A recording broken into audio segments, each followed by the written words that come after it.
You want to build a website, you meet a web designer and the web designer tells you it's going to cost you 500k and you go, wow, that's massive. Now, before you shout that, wow, that's massive, let's actually break it down for you why it actually costs that much to build a website. Before we talk about cost, it's actually important to understand the different types of website because that's what actually shapes the price. Now, websites differs in content, size, and how complex they are. They generally fall into 3 different categories: the simple, the medium, and the complex websites. A simple website is usually a showcase website or a portfolio website. They basically have about 4 to 5 pages, has less features and functionalities, and come with a basic dashboard. Basically, they're full of static pages. For a medium website, an example would be an e-commerce website with about 20 to 50 products. They usually come with more features like payment system, email marketing tools, but they require ongoing maintenance. And now for complex websites, we have websites like Konga,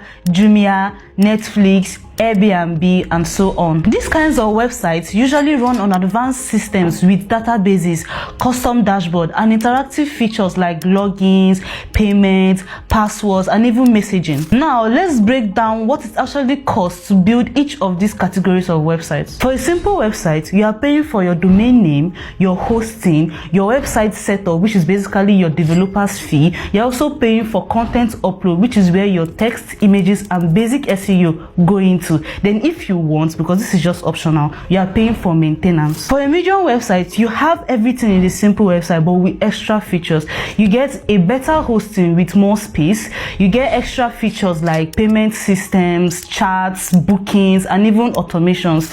And then for these types of websites, you need ongoing maintenance, like you have to be maintaining it every single time because it could crash at any point. Finally, we have the complex websites. Now, this is where things get serious because these websites are built more like platforms rather than web pages. They usually run on dedicated hosting that can handle heavy traffic, speed, and heavy security. The setup is fully custom with dashboards, user accounts, and real-time interactions. They usually rely on advanced integration like APIs, automations, and payment systems. And finally, the level of security and maintenance given to these types of websites are very high because it needs constant security updates, constant maintenance, constant content upload to just keep the site running. So, websites are not expensive, they are investments and they pay you back.